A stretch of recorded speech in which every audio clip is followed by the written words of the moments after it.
교회는 건물이 아닙니다. 다 아시죠? 성경에 교회에 대한 정의가 나오는데 고린도후서 1장 2절에서 교회의 정의를 찾아볼 수 있습니다. 고린도후서 1장 2절이 이렇게 말합니다. 고린도에 있는 하나님의 교회 곧 그리스도 예수 안에서 거룩하여지고 성도라 부르심을 입은 자들, 우리의 주 곧 저희와 우리의 주 되신 예수 그리스도의 이름을 부르는 모든 자들, 이렇게 교회를 정의합니다. 교회는 건물이 아니라 사람들입니다. 그저 무작정 모인 그냥 사람들의 모임, 군중이 아니라 그리스도 예수 안에서 거룩하여지고 성도라 부르심을 입은 자들, 그리고 예수 그리스도의 이름을 부르는 자들, 이들을 일컫는 말이 교회라는 뜻입니다. 그래서 교회에서는 예수를 주로 고백하고 또 입으로 시인하고 마음으로 믿는 그런 사람들에게 세례를 베풀고 그들을 교인이다 이렇게 받아들이고 있습니다. 그런데 어떤 사람이 그리스도 예수 안에 있는 것, 그리고 거룩하게 되었다는 것, 사실 눈으로 보고 확인하고 또 판단하고 평가하기가 쉽지 않습니다.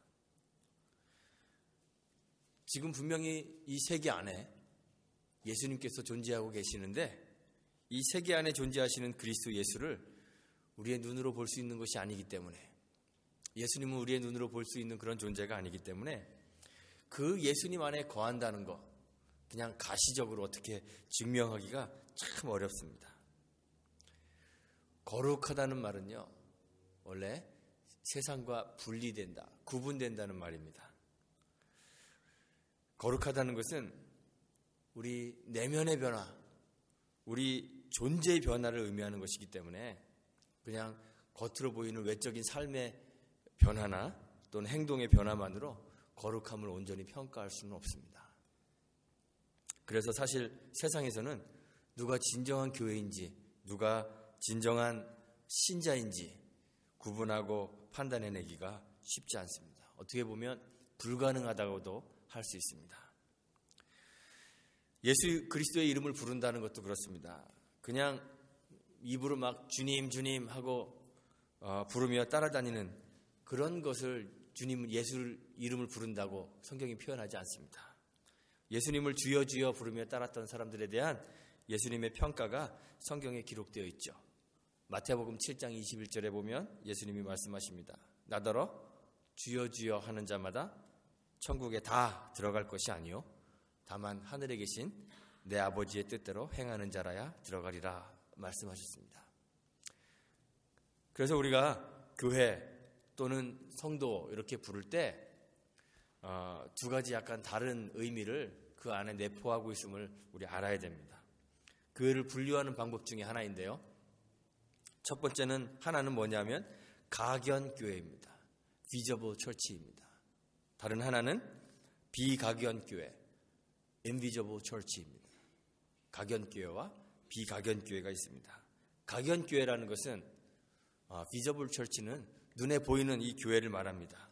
우리 주춧돌교회처럼 조직된 교회, 가시적인 공동체를 우리가 가견교회라 그럽니다. 지금 여기 나와 앉아 계신 여러분들은 다 가견교회의 멤버가 되셨죠. 비가견교회란 어떤 교회냐면 눈에 보이지 않는 교회를 말합니다. 가견교회 안에는, 눈에 보이는 교회 안에는 사실 신자라 불리우는 사람들이 있습니다. 그런데 그 신자라 불리우는 사람들이 다 정말 참 교회인지 참 신자인지 정말 그리스도 예수 안에서 거룩해진 성도인지 확인할 수 있는 방법이 없습니다. 심지어는 본인 자신도 자신의 구원에 대한 잘못된 확신 속에 살아갈 수도 있습니다. 비가견교회란 우리가 확인하고 확정할 수는 없지만 하나님이 보시기에 참 하나님 백성인 사람들, 그런 사람들의 공동체를 우리가 비가견교회라 그렇게 부릅니다. 그러니까 이 주춧돌 교회라는 이 가견교회 안에는 비가견교회 교인인 사람들, 다시 말해서 참으로 거룩하여지고 예수 그리스도 안에 거하는 참 교인들도 있지만 비가견교회 교인은 아닌, 비가견교회 멤버는 못된 그러한 사람들, 교회는 다니지만 참 구원받은 백성이 아닌 그러한 명목만 신자인 사람들도 함께 있다는 거예요. 그래서 예수를 믿는다는 것, 교회가 된다는 것, 교인이 된다는 것은 이 두 가지 형태의 교회에 다 소속이 되어야만 진정한 교인이 될 수 있는 것입니다. 그런데 둘 중에 어떤 것이 더 중요하냐? 이렇게 굳이 따지자면 비각연 교회의 멤버가 되는 것이 훨씬 중요하다고 그렇게 볼 수 있습니다.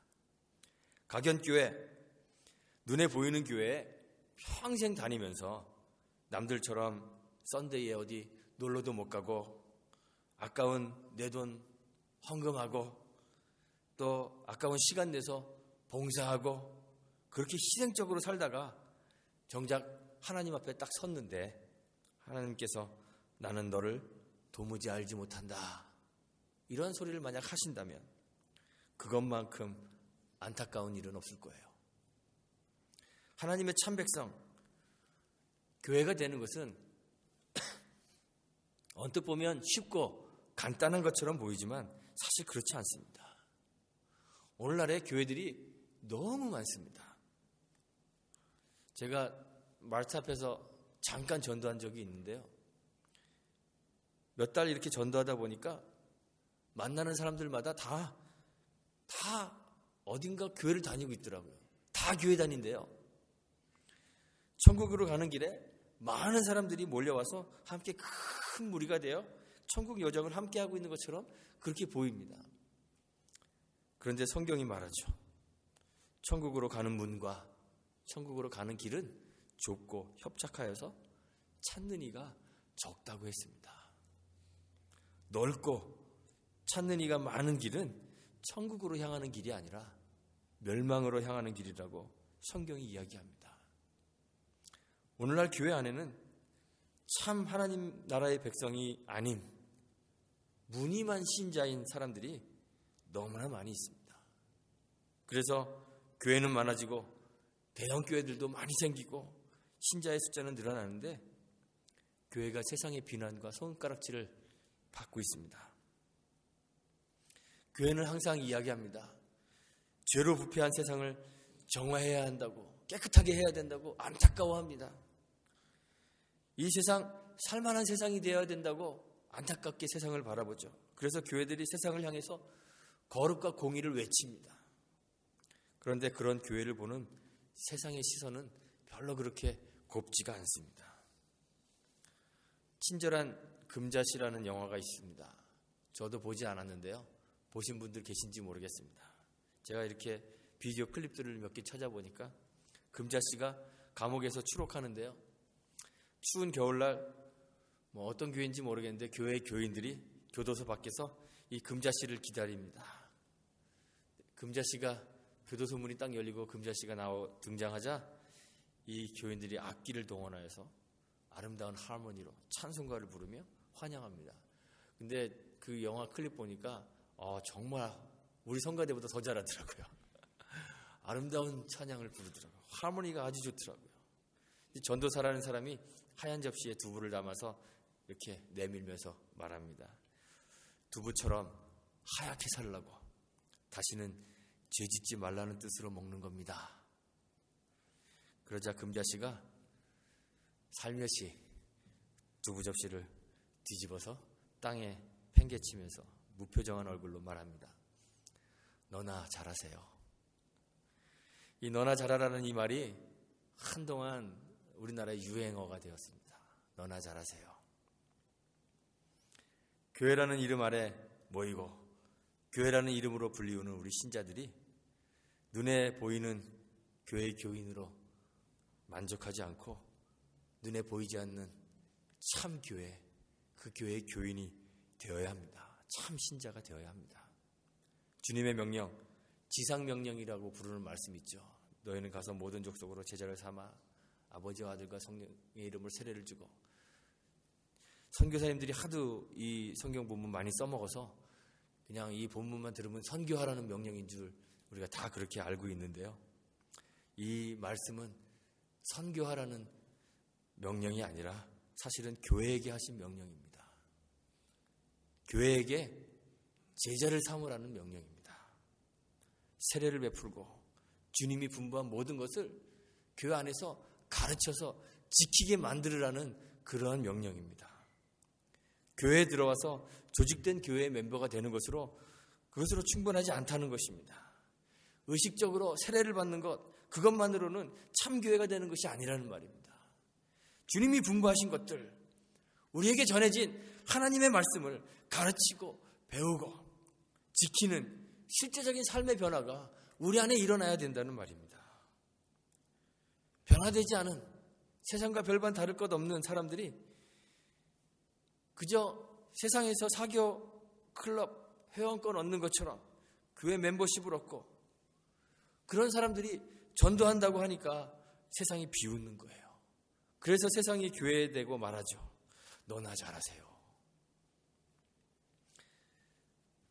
한국의 남폭교회 담임하고 있는 박영선 목사님이 그랬다고 하는데 제가 직접 듣거나 또 글을 본 것이 아니라 사실 믿거나 말거나인데요. 박영선 목사님이 이런 이야기했다 그럽니다. 남 전도하느라 애쓰지 말고 너나 잘하는 것이 전도라고 그렇게 했다 그러더라고요.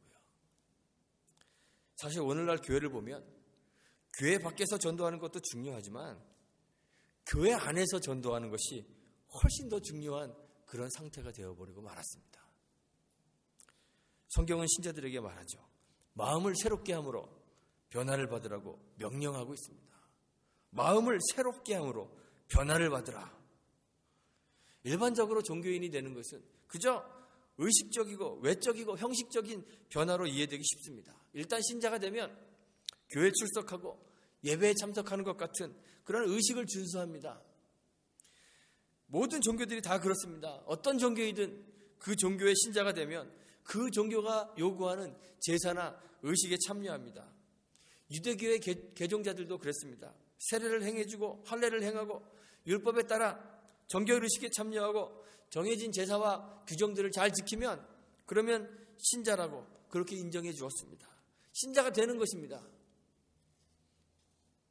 그런데 성경은 우리의 변화가 그런 종교적이고 외적인 그런 변화가 아니라고 이야기합니다. 우리의 변화는 마음을 새롭게 하는 것에서부터 시작합니다. 내면에서부터 시작되는 참다운 존재의 변화, 새 사람이 되는 것이 성경이 말하는 변화입니다. 교회가 되는 것은 교회에 출석하는 것으로 되는 것이 아닙니다. 교회가 된다는 것은 그리스도의 몸의 일부가 되는 것입니다. 그리스도와 연합하는 것입니다. 그리스도와 공동의 운명체가 되는 것입니다. 그래서 우리가 그리스도의 소유인 하나님 나라를 그리스도와 함께 소유하게 되는 것이에요. 그리스도와 연합하는 것은 그냥 어떤 사람들이 한 아파트 안에 같이 동거하기 위해서 종이로 든 계약서에 사인하는 것처럼 그렇게 되는 것이 아닙니다. 그저 교회 나와서 머리에 물 좀 묻히면 형식적인 세례를 받으면 또는 교회 등록 원서에 이름 적어내고 주소 적어내고 사인하면 그러면 그리스도인이 되는 것이 아닙니다. 바울이 고린도후서 3장 3절에서 성도들을 그리스도의 편지라고 부르죠. 그리스도의 편지라고 부르면서 이렇게 얘기합니다. 이는 먹으로 쓴 것이 아니요 오직 살아계신 하나님의 영으로 한 것이며 또 돌비에 쓴 것이 아니요 오직 육에 신비한 것이라고 했습니다. 그리스도와 연합하는 것은 우리 내면에 각인이 되는 것이에요. 내면이 완전히 새로운 존재로 변하게 되는 것이에요. 성경은 우리가 죽어야 그리스도와의 온전한 연합이 이루어진다고 말합니다. 고린도후서 4장 11절에서 바울이 이야기하죠. 우리 산자가 항상 예수를 위하여 죽음에 넘기움은 예수의 생명이 또한 우리 죽을 육체에 나타나게 하려 함이라고 했습니다. 예수의 생명이 우리에게 나타나기 위하여 우리 죽을 육체에 나타나기 위하여 항상 예수를 위하여 죽음에 넘기워져야 된다는 것이에요. 날마다 죽지 않으면 그리스도와 함께 살 수 없다는 것입니다. 갈라디아서 2장 20절에서 바울이 이야기하죠. 내가 그리스도와 함께 십자가에 못 박혔습니다. 이제는 내가 사는 것이 아닙니다. 오직 내 안에 그리스도께서 사신 것입니다. 성경에 의하면 마음을 새롭게 하여 변화를 받는 것은 그저 마음을 고쳐먹는 정도의 것이 아닙니다. 우리의 마음이 얼마나 약한지 여러분들 아시죠? 어렸을 때부터 수많은 결심 다 해보셨잖아요. 어렸을 때 여름방학이 되면 제일 먼저 하는 게 뭐예요? 도화지 꺼내갖고 컴파스로 동그라미 탁 그리고 착착 시계 만들어 놓고 생활계획표 만들잖아요. 그런데 한 번도 그 시간표대로 산 적이 없는 것으로 기억됩니다. 사람들이 새해가 되면 New Year's Resolution 하잖아요. 그 새해 계획들을 세웁니다. 어떤 통계를 보니까요, 25% 정도 되는 사람이 첫 주를 못 넘긴답니다. 첫째 주가 되기 전에 포기합니다. 6개월 이상 지속되는 사람들이 40% 정도밖에 안 됩니다. 50% 이상 되는 사람들이 6개월을 못 견디는 거예요. 우리나라 말에도 작심삼일이라는 말이 있죠. 우리의 결심은 며칠 못 가 허물어지고 삶이 다시 과거의 방식으로 돌아가게 됩니다. 성경이 잠언 4장 23절에서 무릇 지킬 만한 것보다 더욱 내 마음을 지키라고 했는데, 생명의 근원이 우리 마음에서 난다고 우리의 마음을 지키라고 했는데, 사실 우리는 마음을 지킬 능력이 없어요. 마음을 새롭게 하는 것은 우리가 우리 생각을 고쳐먹는 것이 아닙니다. 주님이 우리 안에 들어오셔서 우리 내면을 송두리째 바꿔버리시는 것입니다. 우리의 죄된 본성은 변화된 새로운 삶을 살 수 없기 때문에 그리스도의 십자가 위에 우리 죄된 본성을, 우리 자아를 못 박아버리는 것입니다. 요한복음 3장 3절에서 주님이 사람이 거듭나지 아니하면 하나님 나라를 볼 수 없다고 말씀하신 것처럼 새로운 피조물로 거듭나야 하는 것입니다. 바울이 고린도후서 5장 17절에서 말하죠. 그런즉 누구든지 그리스도 안에 있으면 새로운 피조물이라. 이전 것은 지나갔으니 보라 새 것이 되었도다. 완전히 새로운 피조물로 다시 태어나는 변화가 실제적으로 우리 안에서 일어나야 된다는 것입니다. 안타까운 것은 오늘날 우리 시대의 교회에 이 변화가 잘 나타나지 않는 것입니다. 교회들은 비대해지고 교인의 숫자는 늘어나는데 변화된 그리스도인들이 적어서 세상 사람들이 교회 안에 있는 신자들을 보면서 세상과 다른 그 무엇을 찾아내지를 못합니다. 발견하지를 못합니다. 교회들이 가지고 있는 목표는 세상의 기업들이 가지고 있는 목표와 별반 다르지 않습니다. 더 커지고 싶고 더 부유해지고 싶고 더 세력이 확장되는 것, 그런 것에 목표를 두고 있으면 교회가 세상과 다른 것이 뭐가 있겠습니까? 후안 까를로스 목사님이 제자입니까? 라는 책을 썼는데요. 그 책에 보면 성령께서 자기 자신을 이렇게 깨뜨리시면서 주신 말씀이라고 이렇게 기록해 놓은 것이 있습니다. 성령께서 어느 날 이런 말씀하시더래요. 너는 코카콜라 회사가 코카콜라를 파는 것과 똑같은 방식으로, 그리고 리더스 다이제스트사가 잡지와 책을 파는 것과 똑같은 방법으로 복음을 전하고 있다. 이 말씀하시더래요. 우리가 복음을 가지고 목표하고 있는 것이 코카콜라 회사와 리더스 다이제스트 회사와 다른 것이 없다면 우리는 기업입니까? 교회입니까? 교회의 목표는 이윤의 극대화가 아닙니다. 성경이 우리에게 이 세대를 본받지 말라고 하는데 우리는 우리 세대의 세상이 가지고 있는 그 목표와 동일한 목표를 설정해 놓고 동일한 방식으로 세상을 살고 있는 거예요. 그래서 신앙이 삶을 결정짓는 최고의 또는 유일한 목적과 삶의 이유임에도 불구하고 우리는 그저 신앙을 취미생활 정도로 삶의 일부분으로 만들어버렸어요. 신앙은 삶의 일부분이 아닙니다. 신앙은 삶의 전부입니다. 성경은 가끔 볼 수 있는, 봐야 되는 책이 아니라 날마다 우리 입에 달고 살아야 하는 하나님의 말씀입니다. 신앙은 생명입니다. 그런데 우리가 신앙을 취미처럼 삶의 일부분으로 바꾸어 버린 거예요. 우리 교회도 25살이나 되었습니다. 25살입니다. 청년의 교회가 됐습니다. 우리도 바른 목표와 바른 방향을 향해서 걸어가야 하는데 우리가 향하고 있는 곳이 과연 어디입니까? 여러분들이 우리 교회 다니면서 우리 교회 안에서 가지고 있는 교회의 목표가 무엇입니까? 저는 우리 교회가 수만 명이 모이는 교회로 커지는 거, 교회 건물이 깨끗해지고 또 교회에 각종 편의시설이 생기는 거, 이런 것은 우리가 할 수 있는 것이 아니라고 생각합니다. 우리가 정말 신경 써야 하고 매일 매순간 점검해야 되는 것은 우리 내면이 변화되고 있는가 하는 것입니다. 우리는 태어날 때부터 하나님을 대적하는 존재로 태어났습니다. 그러나 그리스도 예수 안에서 부르심을 받은 후 우리의 옛 자아를 버리고 새 사람으로 변화되는 성화, 거룩함의 과정을 걸어가야만 하는 것입니다. 신앙의 연수가 오래된 거, 나 이 교회 몇 년 다녔어, 나 이 교회 개척할 때부터 개척 멤버야. 신앙의 연수가 오래된 것은 어떨 때는 자랑이 아니라 수치일 수도 있습니다. 몇십 년이나 믿었는데 아직도 그대로인 경우가 있어요. 여전히 내가 살아서 자기를 주장하고 자기의 목표, 자기의 욕망을 그대로 가지고 있는 신자는 참 교회가 아닙니다. 신자가 아닙니다. 변화되어야 합니다. 이 세대와 다르게 마음을 새롭게 함으로 변화를 받아 하나님의 뜻을 분별하는 삶을 살아야 합니다. 25살이나 된 우리 교회가 이런 교회가 되어야 됩니다.